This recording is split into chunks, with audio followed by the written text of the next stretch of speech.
Muy buenas noches, comunidad. Nos da mucho gusto que estén de nuevo escuchándonos, que se hayan atrevido a darle clic a este video. Les prometemos que no se van a arrepentir y hoy vamos a hablar de nueva cuenta sobre experiencias paranormales, sobre experiencias extrañas que han vivido choferes y gente que vive en el volante, sobre lo que han vivido en sus salidas a carreteras. Los invitamos a contarnos sus historias y si alguien de ustedes nos está escuchando desde una carretera, desde un camino, pues le mandamos un abrazo y le deseamos un feliz camino. Vámonos con las historias de hoy, pero antes les recordamos suscribirse para que siempre les llegue un aviso cuando subamos nuevos videos, para que sean parte de esta comunidad. Estás escuchando Relatos de la Noche.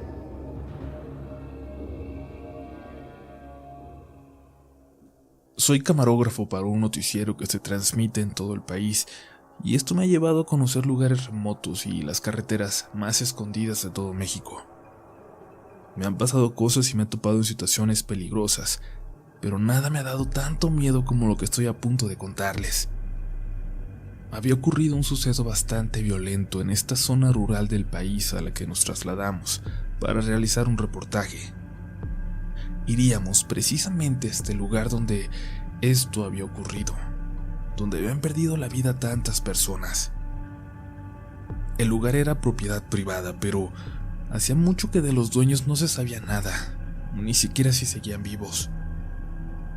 La gente cercana al lugar pasaba para cortar camino por ese lugar como si nada. En las fotografías que habíamos visto antes de ir, se notaba que las casitas que estaban dentro del lugar parecían de nuevo haberse fundido con la naturaleza. Y bueno, habíamos hecho tomas y entrevistas en el pueblo vecino y ya hasta nos estaba acabando la luz cuando nos dirigimos por fin a este lugar. Era un camino largo, lejos del último pueblo. Primero por una carretera de 2 carriles en malas condiciones y finalmente en un camino de tierra que apenas daba espacio para que pasáramos. Casi al final llegamos a un viejo portón de madera, pesado, que hacía un ruido parecido al de un animal herido cuando se abría y se cerraba. Un portón en medio del camino, de verdad, construido por quién sabe quién, en medio de la nada, en tierra de nadie, pues aún faltaban unos kilómetros para llegar a nuestro destino y bueno, nadie tenía un terreno tan vasto y lo abandona así porque sí. Era más coherente pensar que los lugareños habían decidido impedir el paso hacia ese lugar desde hacía mucho tiempo. Abrimos el portón y continuamos, pero no avanzamos más de 100 metros cuando el chofer detuvo la camioneta sin decir nada, y de la misma forma apagó las luces, guardó silencio. Recuerdo que mi productor le preguntó que qué estaba pasando, pero no le respondió. Y así, con las luces apagadas, comenzó a maniobrar para dar vuelta en ese espacio pequeño, con cuidado de no caer en las zanjas que rodeaban el camino. Mi productor le gritó. Le dijo que tenían que seguir, que tenían que ir al lugar para grabar, que habíamos ido hasta allá solo para eso. Yo estaba del lado del copiloto y no pude ver nada. Mi productor estaba justo detrás del chofer, y este, sin decirle una sola palabra, le señaló con la cara para que volteara hacia su lado izquierdo, que miraba hacia donde, hace un momento, nos estábamos dirigiendo. Les repito, yo no alcanzaba a ver, pero el productor se quedó callado, y el chofer continuó dando la vuelta poco a poco y así, despacito, sin prender la luz, avanzó esos 100 metros de vuelta al portón. Se bajó con toda la calma del mundo a cerrarlo y luego seguimos nuestro camino de vuelta hacia el pueblo. El productor se tardó casi 20 minutos en volver a hablar y comentaba cosas sobre lo grabado ese día, pero no decía nada respecto a lo que acababa de pasar. Después de llegar y cenar, nos fuimos a echar unos tragos a un pequeño bar del pueblo con un amigo local que nos alcanzó. Ahí, luego de varios tequilas, se atrevió a contarlo. No podía creer el productor que los demás no hubiéramos visto nada. Cuando le estaba reclamando al chofer que siguiera, Cuando le estaba dando la vuelta y le dijo que siguiera, volteó para ver el camino y miró que alguien se acercaba, caminando sobre él, caminando sin tocar el suelo. Eran muchas personas, dijo, unas 10 por lo menos, pero seguramente y en la oscuridad había más, pero estaba muy oscuro como para saberlo. Se acercaban a nosotros en silencio, flotando sobre el camino. Ahí fue cuando se quedó callado, y cuando veníamos de regreso y el chofer se bajó a cerrar el portón, ya ni siquiera se atrevió a voltear. Era como si se hubiera quedado congelado por completo, como si se hubiera quedado dormido por un buen rato, y volvió en sí hasta después, cuando nos volvió a hablar. Cualquiera podría decir que esto es imposible, que estas cosas no pasan, o no creerme por el simple hecho de que esto que platico no lo vi. Pero les juro que esta persona, este productor, jamás ha dejado un trabajo a la mitad como esa vez. Ni siquiera cuando nos amenaza el crimen organizado se ha amedrentado. Él ha entrado en lugares sumamente peligrosos y nunca lo vi dejar algo por miedo. Y todavía hoy pueden ver sus trabajos todas las noches en horario estelar. No sé qué fue lo que vio, pero sé que alguien como él no mentiría. Algún día quizás lo entenderé. Gracias por leerme.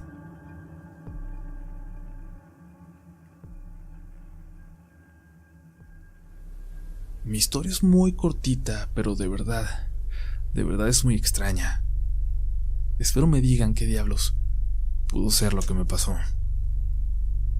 Soy trailero, es lo que he sido desde que tuve edad para trabajar, y aunque nos tocan muchas experiencias raras por vivir en la carretera, hay algo que aún hoy no logro explicarme y que no le ha pasado a nadie de los compañeros, al menos a ninguno de los que conozco y a los que les he platicado sobre este extraño suceso.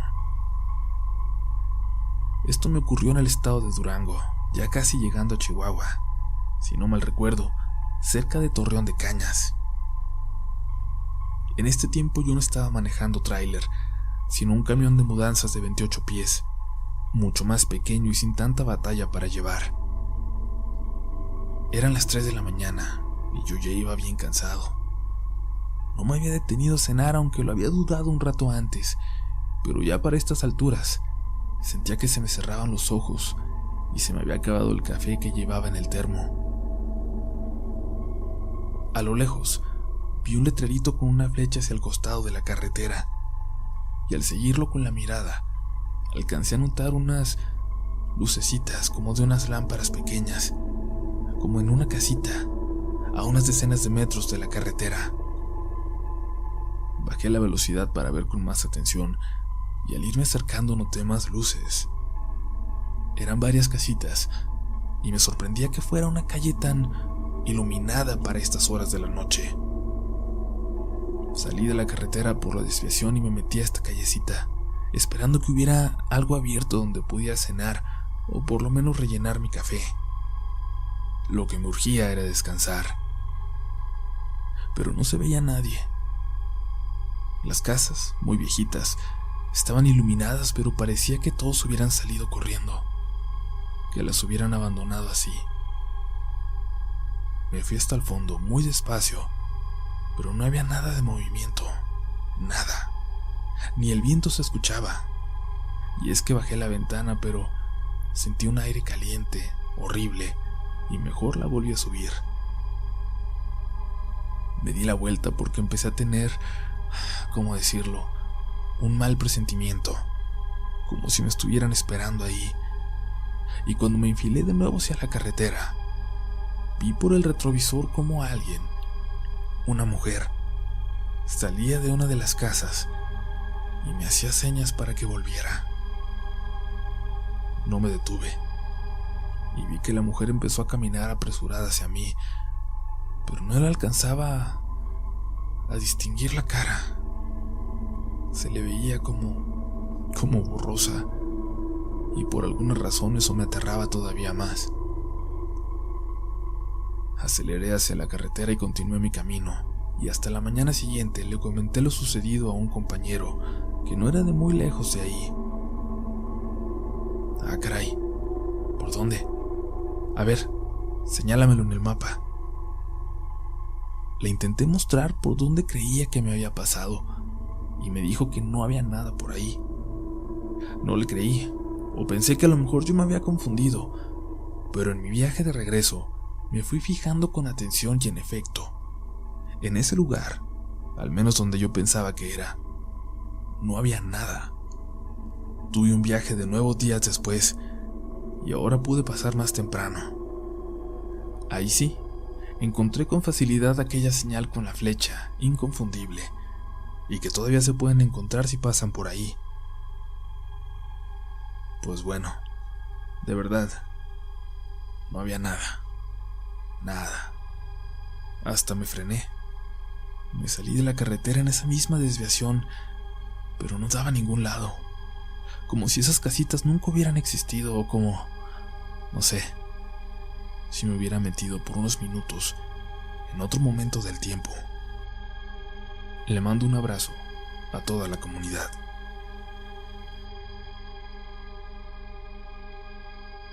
Desde que escuché una de las historias viejas de este canal, la de la criatura extraña que vuela cerca de la presa Abelardo Rodríguez de Tijuana, tenía intención de preguntarle a mi abuelo si él había llegado a ver. Mi familia y yo vivimos en San Clemente, California, pero él sigue allá en Tijuana, y cuando era joven había trabajado como chofer. Y recuerdo que mi papá me dijo que el abuelo solía atravesar la presa por aquellos días. Yo la he visto solo una vez, de niña, pero está clara en mi memoria, de alguna manera, con las historias y lo que he escuchado en su canal. Hace poco por fin tuve oportunidad de platicar con el abuelo cuando vino, y recordé esa pregunta que tenía pendiente. Oiga, tata, ¿alguna vez vio a la criatura que vuela cerca de la presa?, le pregunté. No, hija, pero sí me tocó ver algo por ahí alguna vez. Me respondió y acercó su silla a la mía, como queriendo que la siguiente anécdota fuera solo para mí. No sé si te acuerdas, mija, que la calle pasa justo encima de esa presa, y ahí me tocaba pasar seguido. Y una vez me tocó atravesarla ya muy de noche, y la verdad no me gustaba, a ninguna hora. Algo tiene, una vibra rara, pero siempre sentía un ambiente pesado al pasar por ahí. Ya pasaban de las 12, ya estaba completamente sola, mal iluminada, cuando a lo lejos, caminando por ella, pude ver a una muchacha. De un lado está la caída hacia el agua, y del otro, la caída es muy alta. En unas partes debe ser hasta de 50 metros hacia el arroyo vacío, lleno de piedras, el que va para la ciudad. Aunque primero me dio miedo, en cuanto pasé a la muchacha, me dio mucha culpa, mucha tristeza. Quizás era una pobre mujer que necesitaba ayuda, a la que algo le había pasado. Y me detuve, y antes de bajarme la traté de buscar por el retrovisor, pero ya no la vi. Me volteé y ahí estaba, ya muy cerca del carro, pero justo antes de llegar a él, de alcanzarme, se subió a la bardita y se lanzó. Se lanzó hacia el lado del arroyo vacío. No te imaginas, mija, cómo grité. La impresión de ver a alguien que se acababa de matar. Me fui rápido a la estación de policía que está ahí muy cerca y les dije lo que acababa de ver. Y fueron y, la verdad, yo me regresé con ellos. Dejé el carro al entrar a la presa y luego corrí por ahí y les señalé justo por donde se había tirado. En unos minutos llegaron también rescatistas. Se pusieron a buscar cada centímetro allá abajo, pero ya no había nada. No hallaron absolutamente nada. Ni un rastro de alguien que se hubiera lanzado, y luego me fueron a preguntar a mí si no lo había inventado todo, o si no iba borracho. Te juro por Dios lo que vi. clarita, como si hubiera sido una persona. Pero la verdad es que ese día nadie se lanzó. Pero a veces así pasa, ¿eh? Y tal vez ella esté condenada a repetirlo. Su pecado, quitarse la vida. Tal vez cada noche, o cada año, o cada noche que la luna vuelva a la posición que la vio hacerlo, pero estoy seguro que yo no he sido el único que la ha podido ver. Espero que hayan disfrutado de esta historia de mi abuelo.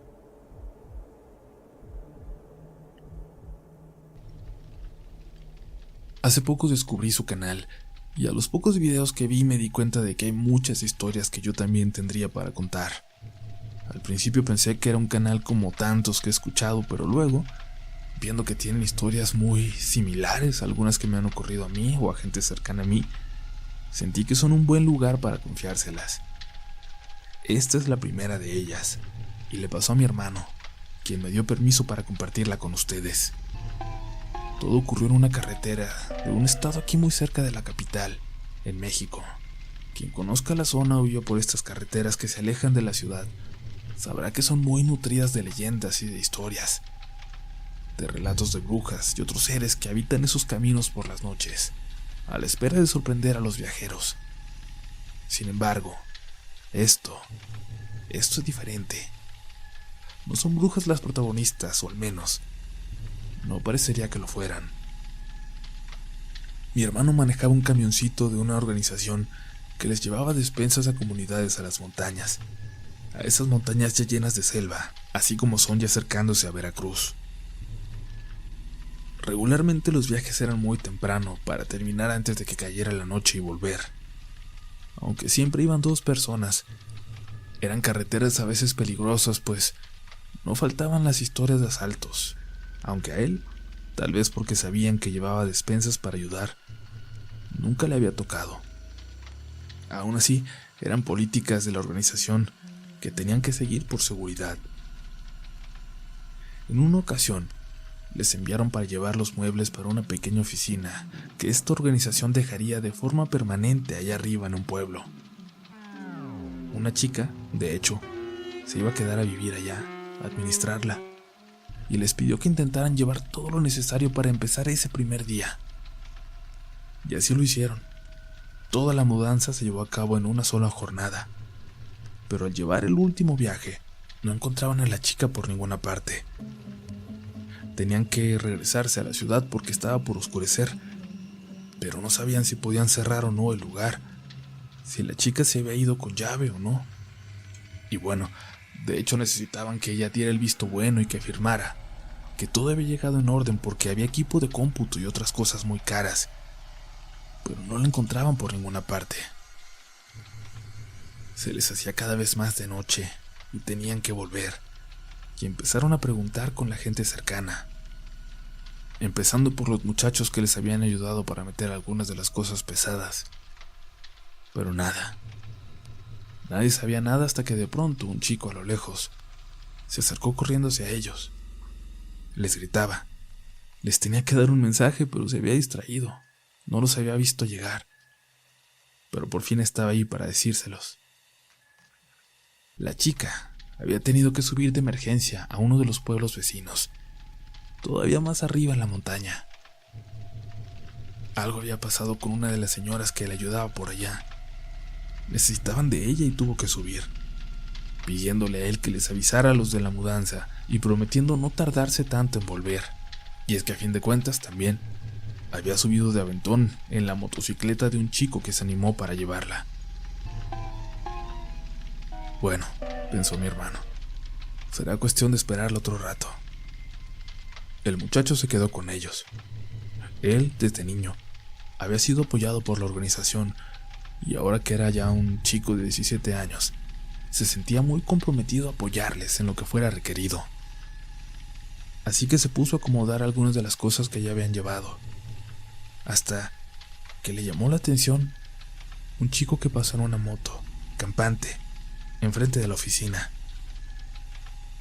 Híjole, ahí va el Mau. Él llevó a la muchacha al otro pueblo, dijo al momento de que se salió gritándole, preguntándole al chico qué había pasado, Mi hermano y su compañero salieron detrás de él. El otro muchacho les dijo que sí, que él había subido en la moto, pero que el problema de allá arriba era más complicado de lo que había pensado, y le dijo que bajara él, que ella se quedaría allá arriba. ¿Y qué problema era? ¿Qué fue a ver?, preguntó mi hermano. Doña Susana, dijo el muchacho. Es la señora que les ayuda allá arriba, pero dicen que regresó el esposo. Ya lo habían corrido del pueblo porque se puso muy violento, porque dijo que le iba a matar. Y le dijeron que ella andaba, allá arriba de nuevo. Mi hermano en ese momento se subió al carro. Tenía que ir por la chica de la organización y por la señora. Era imposible dejarlas allá arriba, en peligro, en un pueblo sin policías y sin señal de celular. Tú quédate aquí y cuida las cosas, le dijo a su compañero. Yo voy a subir por ellas. Y antes de que pudiera terminar de decirlo, el chico del pueblo ya estaba arriba de la camioneta con él. Vamos, jefe, yo le digo. Está complicado el camino, pero yo le digo por dónde. Y así, no perdieron tiempo y se adentraron en la carretera, que a los pocos kilómetros se volvió de terracería, y luego de un solo carril. Mi hermano iba preocupado, pensando en qué haría si se topara de frente con otro carro. Y es que no se veía ni un espacio para que pasaran dos, y de su lado derecho, lo que sí veía era un desfiladero. Tranquilo, le decía el muchacho. Ya nadie pasa por aquí. Nadie sube nunca al pueblo. A los pocos metros, para tranquilidad de mi hermano, dejaron atrás el desfiladero, pero se adentraron entonces entre los árboles, en un camino lleno de una espesa vegetación que en cierto momento ya no les permitía ni ver el cielo siquiera.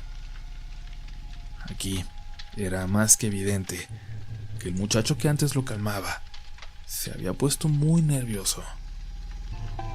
No me gusta pasar por aquí. Por eso no traje yo a la señorita hace rato.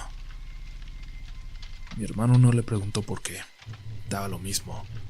Y además, prefería no saber nada extraño del lugar hasta estar de vuelta. Siempre había sido miedoso, y le parecía mejor no pensar en eso. Cuando pasaron por un tramo sin tantos árboles, que les permitía ver un poco del cielo, voltearon al mismo tiempo para contemplar el cielo lleno de estrellas. Era impresionante. No dijeron nada. Pero entonces, los dos vieron pasar varias luces, 5, que volaban de una forma impresionantemente rápida, alineadas. Cruzaron el cielo y luego parecieron cambiar de dirección de una manera que no era posible para cualquier avión o helicóptero o nave que cualquiera de los dos hubiera visto antes. Cambiaron de dirección tan rápido y hacia abajo que mi hermano hasta se frenó pensando que en cualquier momento iba a escuchar el sonido de estas cosas impactándose en el suelo.